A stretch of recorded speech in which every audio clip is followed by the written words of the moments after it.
Walang permanenteng trabaho ang mag-asawang Juan at Rosemary Bernales. Dati silang janitor ng isang sikat na mall.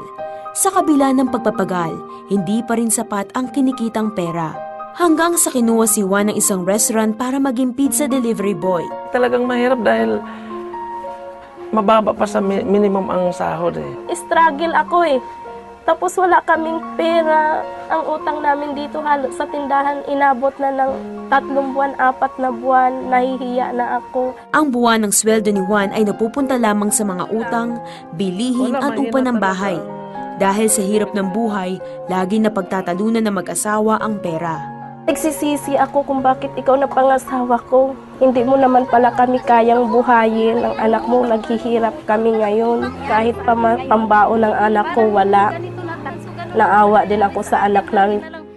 Pagnenegosyo ang nakitang solusyon ni Juan at Rose para makaahon sa kahirapan. Nagbitiw si Juan sa kanyang trabaho at isinanla ang mga alahas para may puhunan. Pumasok sila sa franchising business at pagtitinda ng wellness products. Ngunit ang masaklap, ang inaasahang kita ay hindi nangyari. Wala nang ibang solusyon kundi ang pagtitiwala sa Panginoon. Kaya sabi ko, Lord, walang imposible sa'yo kung ang pagtitiwala namin sa'yo ay talagang totoo. Dahil kami talagang naniniwala na yung pangako ng Panginoon ay totoo pa rin niya. Isang kaibigan na nagikayat sa mag-asawa na manood ng programang The 700 Club Asia. So sabi ni Connie Reyes, marami daw taong kay Kristiyano na ang gustong umani, pero hindi naman nagtatanim.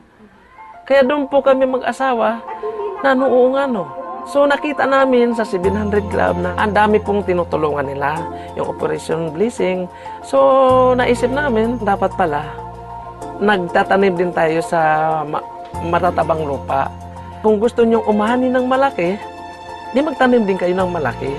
Tumimo ang mensaheng iyon sa mag-asawa.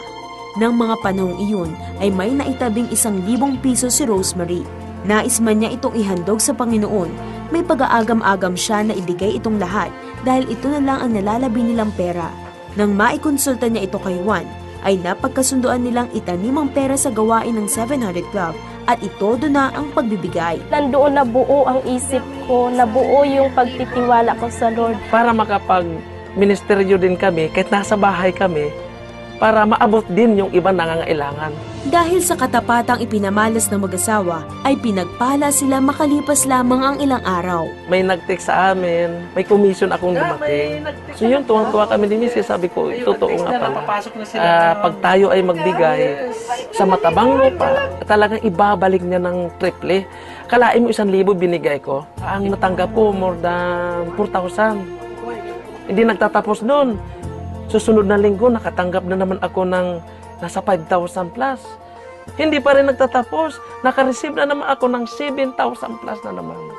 Hanggang ngayon, tuloy-tuloy na po. Napatunayan ni Juan at Rosemary na ang pagbibigay ay isang mahalagang sangkap para makatanggap ng biyaya mula sa Diyos. May goal po kami mag-asawa na tuwing dating ng blessing sa amin, every week, magbibigay kami sa 700 Club.